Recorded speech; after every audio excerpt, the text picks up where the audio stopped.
शुभं करोति कल्याणम् आरोग्यं धन संपदा शत्रुबुद्धिविनाशाय दीपकाय नमोस्तुते। दीपो ज्योति परम ब्रह्म दीपो ज्योतिर्जनार्दनः दीपो हर्तु मे पापम संध्या दीप नमोस्तुते। ओम श्री कृष्णाय नमः। आप सभी का हमारे YouTube चैनल पर हार्दिक स्वागत है। आज की इस वीडियो में आप रसपान करेंगे कार्तिक मास महात्म्य के 19वें अध्याय का। साथ ही आप सुनेंगे भगवान कृष्ण की सच्ची भक्त कर्माबाई की कहानी।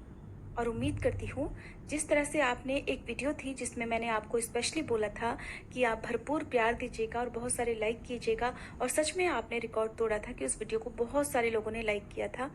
ये कहानी भी कुछ उसी तरह की है और मुझे उम्मीद है कि ये कहानी आप सभी को बहुत पसंद आएगी। वैसे तो कान्हा जी के बहुत सारे भक्त हुए हैं जो जगत में प्रसिद्ध हैं, लेकिन उनकी एक सच्ची भक्त थी कर्माबाई। इस कहानी को सुनते समय आप बहुत बार भावुक भी होंगे और बहुत बार आपको हंसी भी आएगी। तो ये कहानी सुनने के लिए आपसे उम्मीद है कि आप इस वीडियो को लास्ट तक जरूर देखेंगे।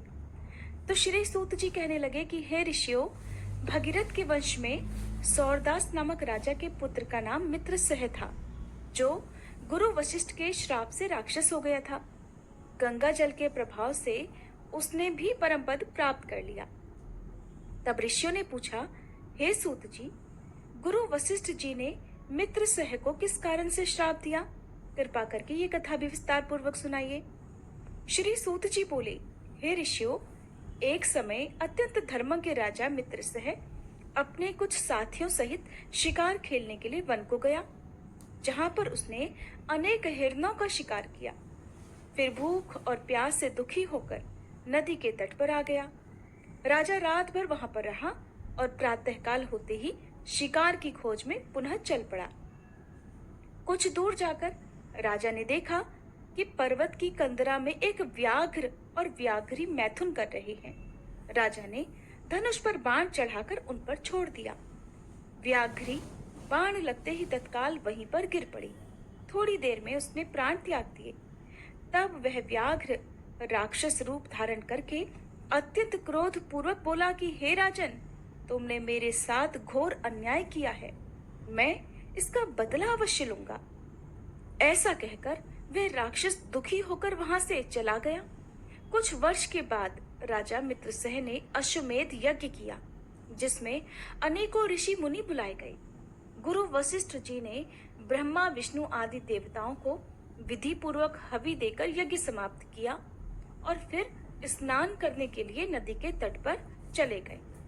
गुरु वशिष्ठ जी के यज्ञ मंडप से जाते ही वह राक्षस, जिसकी पत्नी व्याघ्री को राजा ने वन में मार दिया था, बदला लेने के लिए उसी यज्ञ स्थल पर आ गया। वह कैसे आया? उसने गुरु वशिष्ठ का ही रूप धर लिया और गुरु वशिष्ठ का रूप धरकर वह राजा से कहने लगा कि हे राजन, हम मांस खाएंगे, इसलिए हमारे लिए मांस बनवाया जाए, हम स्नान करके भी आते हैं। ऐसा कहकर वह वहां से चला गया और फिर रसोइये का रूप धारण करके मनुष्य का मांस पकाकर रख दिया। जब उधर वास्तविक गुरु वशिष्ठ जी स्नान करके वापस आए तो राजा ने सोने के थाल में सजा हुआ मांस मिश्रित भोजन उनके आगे परोस दिया। अब ऋषि मुनि भी भला कहीं मांस का सेवन करते हैं क्या? जब गुरुजी ने ज्ञान दृष्टि से देखा कि भोजन तो मनुष्य के मांस से बना हुआ है, तो वशिष्ठ जी ने क्रोधित होकर राजा को श्राप दे डाला। हे राजन, तुमने हमको मांस मिश्रित राक्षसों के खाने योग्य भोजन दिया है, इसलिए तुम राक्षस हो जाओ। वशिष्ठ जी का श्राप सुनकर राजा बड़े असमंजस में पड़ गया कि कहाँ तो गुरुजी ने खुद ही मुझसे कहा था कि मेरे लिए मांस पकाया जाए, अब मांस परोसा तो मुझे श्राप दे रहे हैं। ये सुनकर राजा ने विनय पूर्वक कहा, हे गुरुदेव, क्रोध मत कीजिए, आपकी आज्ञा से ही तो ऐसा भोजन बनवाया गया है। राजा की ये बात सुनकर अब गुरु वशिष्ठ जी सोच में पड़ गए। उन्होंने ध्यान लगाया, ध्यान धरकर देखा और फिर राक्षस द्वारा चले जाने का संपूर्ण वृतांत राजा को बता दिया। तब राजा भी निरपराध श्राप दिए जाने के कारण अंजलि में जल लेकर उन्हें श्राप देने को तत्पर हुआ। ठीक उसी समय उसकी रानी दमयंती आकर कहने लगी कि राजन, आप तो क्षत्रिय हैं, इसलिए क्रोध का परित्याग कीजिए और जो कुछ आपके भाग्य में लिखा था उसे भोगिए।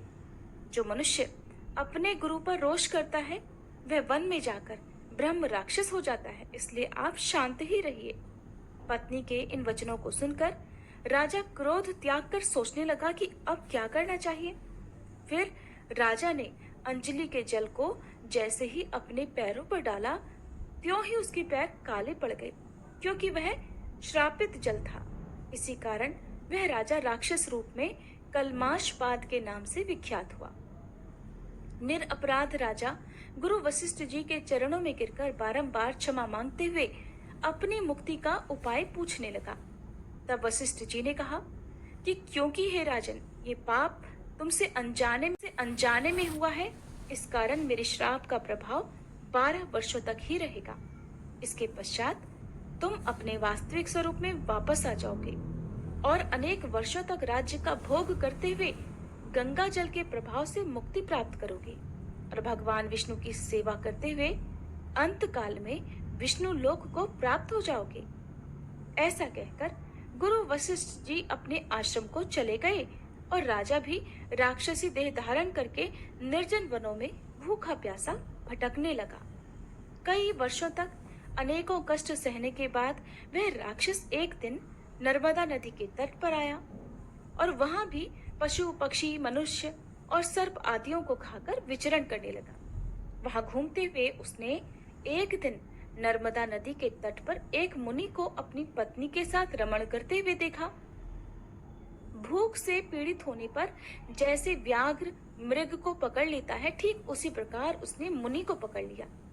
मुनि की पत्नी ने जब अपने पति को राक्षस के हाथों में देखा, तब मुनि की पत्नी को लगा कि उसके पति के प्राण अब संकट में हैं। तो वह राक्षस रूपधारी राजा से विनय पूर्वक बोली कि आप वास्तव में राक्षस नहीं बल्कि सूर्य कुल में उत्पन्न मित्रसह नाम के राजा हैं।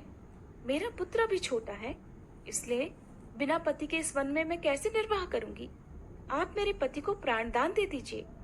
प्राण दान से बढ़कर तो अन्य कोई दान ही नहीं है, क्योंकि मुनि लोग बड़े अंतर्यामी होते हैं, दूरदर्शी होते हैं। उनकी पत्नियों में भी वही गुण होता है। तो उस मुनि की पत्नी ने राजा के पूर्व जन्म का वृतांत ध्यान लगाकर जान लिया। उस पत्नी की इस प्रार्थना का राक्षस पर कोई प्रभाव नहीं पड़ा और जैसे कोई व्याघ्र हिरण के छोटे बच्चे को पकड़कर खा जाता है, ठीक वैसे ही वह राक्षस भी उस मुनि को खा गया। तब मुनि की पत्नी ने उसे श्राप देते हुए कहा कि तुमने रमण करते हुए मेरे पति को मारा है, इसलिए तुम जब भी अपनी पत्नी के साथ रमण करोगे मृत्यु को प्राप्त होकर पुनः राक्षस योनि को प्राप्त हो जाओगे। एक तो वह राजा पहले ही राक्षस हो जाने का श्राप झेल रहा था, अब यहाँ मुनि की पत्नी ने उसे एक साथ दो श्राप दे डाले। ये 2 श्राप एक साथ सुनकर राक्षस देहधारी राजा भी क्रोधित होकर बोला, हे दुष्टे, एक अपराध के बदले तुमने मुझे 2 श्राप दिए हैं, इसलिए तुम भी पिशाचिनी बन जाओ। इसके पश्चात वह मुनि की पत्नी भी पिशाचिनी हो गई और भूख प्यास से व्याकुल होकर उसी वन में इधर उधर भटकने लगी। इसके बाद जो कुछ भी हुआ उसका वृतांत आप आने वाले अध्याय में सुनेंगे। आज की कहानी में मैं आपको सुनाने वाली हूँ भगवान श्री कृष्ण की एक बहुत बड़ी सच्ची भक्त कर्माबाई की कहानी। एक किसान परिवार में कन्या का जन्म हुआ। कन्या का जन्म होने पर पिता ने अपनी कन्या का नाम रख दिया कर्मा। परिवार के सभी लोग कर्मा को कर्माबाई कहकर पुकारने लगे। कर्माबाई के पिता भी बहुत बड़े कृष्ण भक्त थे। उन्होंने अपने घर में ही भगवान कृष्ण का मंदिर बना रखा था, जहाँ वे रोज नियम से भगवान कृष्ण की पूजा करते, उन्हें भोग लगाते और भोग लगाने के बाद ही वे भोजन ग्रहण किया करते। अब ये उनका हर दिन का नियम था। इसी प्रकार धीरे धीरे समय बीतता गया। कर्माबाई रोज अपने पिता को कृष्ण भगवान की पूजा करते देखती, उन्हें भोग लगाते देखती। साथ ही कर्माबाई ये भी बहुत ध्यान से देखती कि जब तक भगवान कृष्ण को उसके पिता भोग नहीं लगा लेते, वे भोजन ग्रहण नहीं करते थे। धीरे धीरे अपने परिवार में ये सब देखते और सीखते कर्माबाई का बचपन बीत रहा था। कर्माबाई भी भगवान कृष्ण की पूजा करती थी। अब कुछ वर्ष बीते। कुछ वर्षों के बाद कर्माबाई के पिता कुछ दिनों के लिए तीर्थ यात्रा पर जाने लगे। यात्रा पर जाने से पहले उन्होंने अपनी पुत्री को यानी कि कर्माबाई को भगवान कृष्ण की पूजा विधि समझाई और कहने लगे कि वो भगवान कृष्ण को भोग लगाकर ही भोजन ग्रहण करे, घर का अच्छे से ध्यान रखेगी। इस प्रकार कर्माबाई ने अपने पिता से कहा कि पिताजी आप परेशान मत होइए, मैं भगवान कृष्ण को हर दिन नियम से भोग लगाऊंगी, उनकी अच्छे से देखभाल भी करूंगी। इस प्रकार पिता अपने घर की देखरेख का जिम्मा कर्माबाई को सौंपकर कुछ दिनों के लिए तीर्थ यात्रा पर चले गए।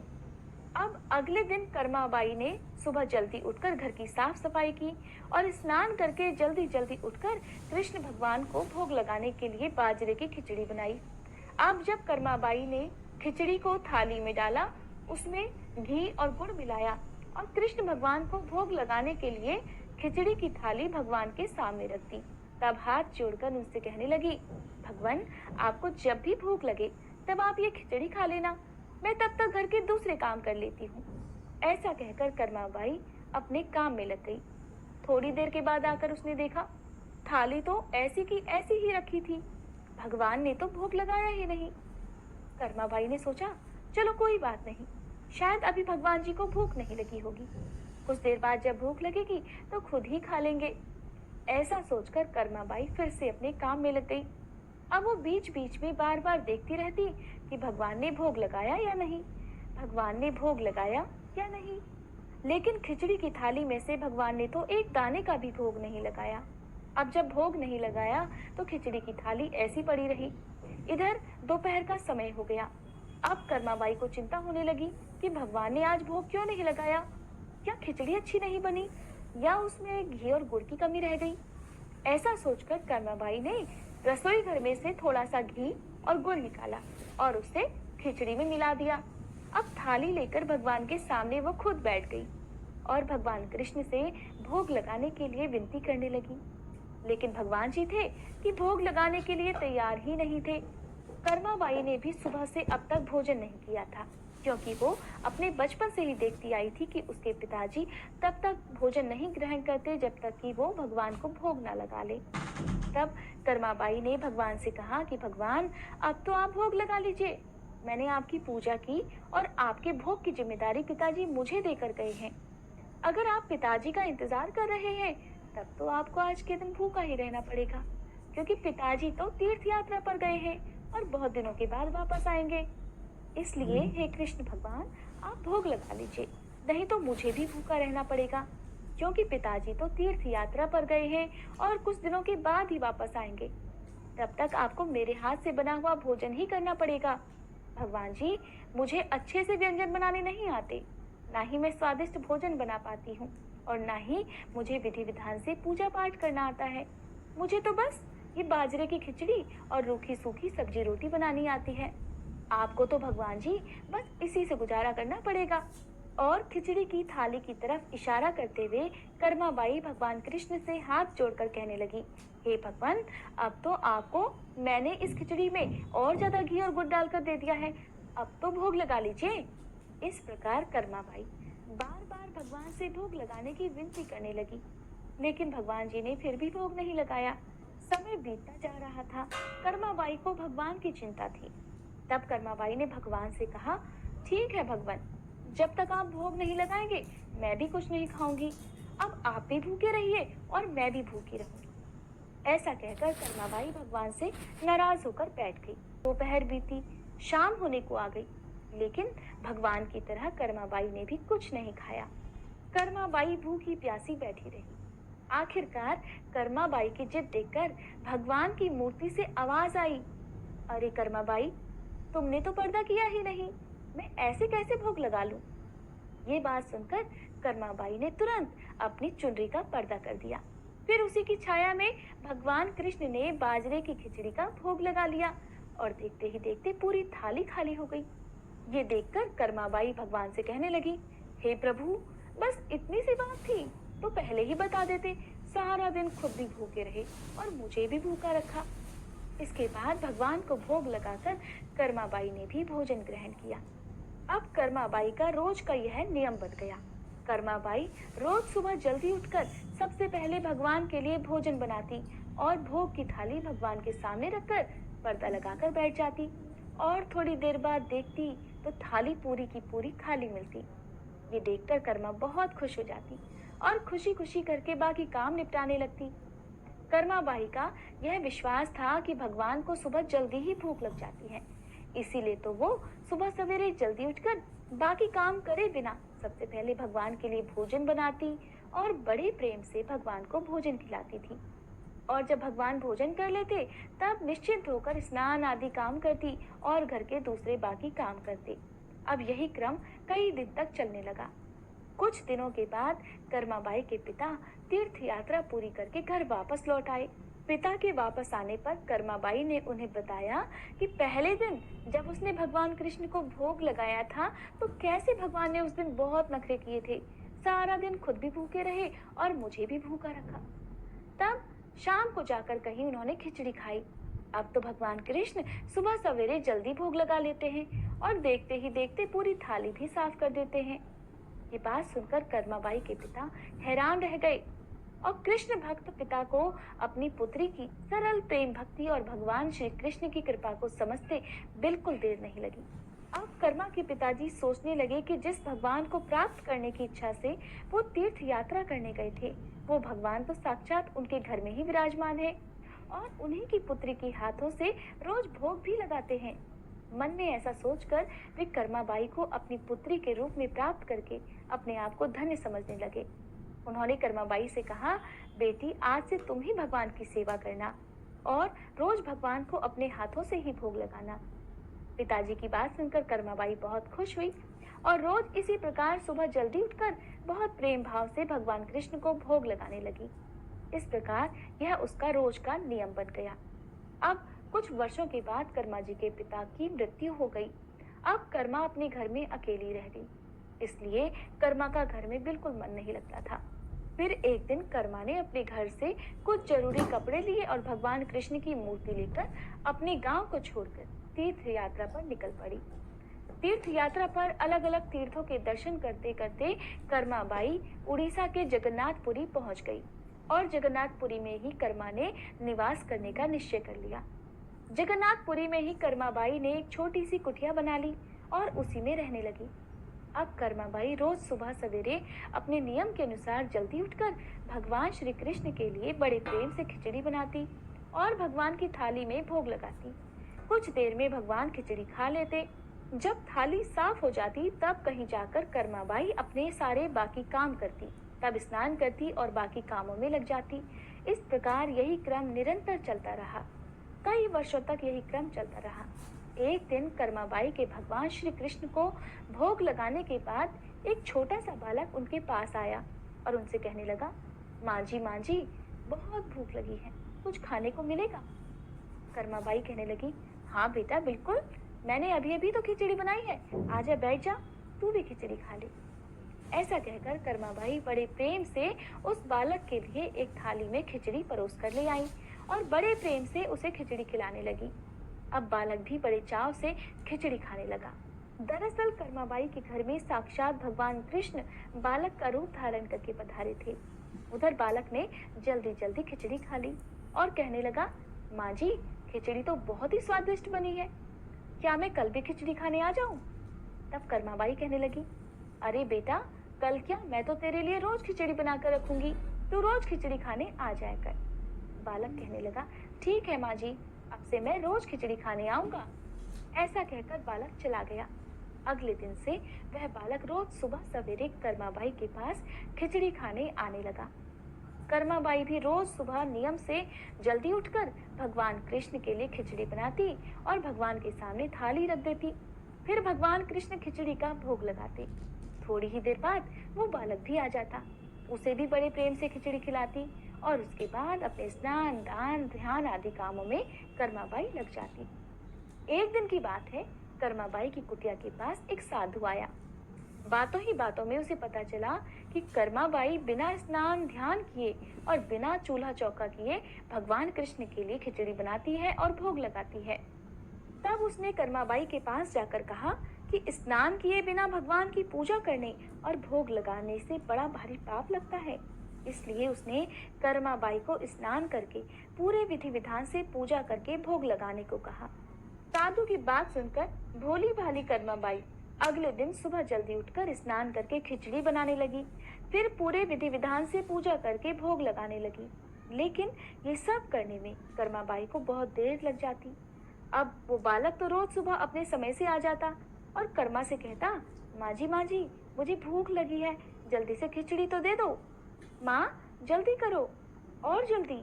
तब कर्माबाई उससे कहने लगती, थोड़ी देर रुक जाओ बेटा, अभी देती हूँ, बस थोड़ी देर। और जब कर्मा भगवान श्री कृष्ण को भोग लगाकर बालक को खिचड़ी खाने को देती, तो बालक उसे बहुत जल्दी से खाकर हाथ मुंह साफ किए बिना ही जल्दी से खाकर उठकर भाग जाता। अब कुछ दिनों तक यही क्रम लगातार चलता रहा और इन्हीं दिनों में भगवान श्री जगन्नाथ के मंदिर में सुबह के समय मूर्ति के मुख पर खिचड़ी लगी हुई मिलती। ये देखकर मंदिर में सेवा करने वाले पुजारी, जो स्वयं बहुत बड़े कृष्ण भक्त थे, वे सोचते, आजकल ये भगवान के मुख पर खिचड़ी कैसे लग जाती है, हम तो कभी खिचड़ी का भोग भी नहीं लगाते, फिर ये खिचड़ी आती कहाँ से है। फिर कुछ दिनों तक लगातार भगवान के मुख पर लगी खिचड़ी को देखने के बाद पुजारी जी इसे भगवान की लीला मानते हैं और समझ जाते हैं कि भगवान रोज कहीं से खिचड़ी खाकर आते हैं। भगवान की लीला को समझकर वो मन ही मन भगवान से पूछते हैं कि हे प्रभु, कहाँ से खिचड़ी खाकर आते हो, जरा हमें भी तो बताओ। फिर उसी रात भगवान ने पुजारी को सपने में दर्शन दिए और कहने लगे कि मेरी एक भक्त है कर्माबाई, जो जगन्नाथपुरी में ही रहती है। वही रोज सुबह सवेरे मेरे लिए बाजरे की खिचड़ी बनाती है और बड़े प्रेम से मुझे भोग लगाती है, और मैं भी रोज सवेरे जल्दी जल्दी कर्माबाई के पास खिचड़ी खाने पहुंच जाता हूँ। मुझे उसके हाथ की बनी खिचड़ी बहुत पसंद है। परंतु कुछ दिन पहले कर्माबाई के पास एक साधु आया था और उसे स्नान ध्यान करके विधि विधान से पूजा करके भोग लगाने को कह गया। इसीलिए आजकल कर्माबाई विधि विधान से पूजा करने के बाद ही भोग लगाती है और उसके बाद मुझे खिचड़ी खिलाती है। लेकिन ये सब काम करने में उसे बहुत देर हो जाती है और तब तक मुझे खिचड़ी का इंतजार करना पड़ता है और भूख भी बर्दाश्त करनी पड़ती है। और जब तक मैं कर्माबाई के घर में खिचड़ी खाता हूँ, तब तक यहाँ मंदिर में भक्तजन आने लगते हैं। इसीलिए आजकल मुझे खिचड़ी खाकर मुंह हाथ धोए बिना ही जूठे मुंह भाग कर आना पड़ता है। स्वप्न में दर्शन पाकर पुजारी ने अगले दिन उस साधु की खोज कराई और साधु को बुलाकर उसे सारी बात बता दी। पुजारी से यह सब बातें जानकर वह साधु घबराने लगा। घबराता हुआ कर्माबाई के पास जा पहुंचा और कहने लगा, आप पहले की तरह ही सुबह सवेरे जल्दी उठकर भगवान को खिचड़ी का भोग लगाया करो। आपके लिए कोई भी नियम या विधान करने की जरूरत नहीं है।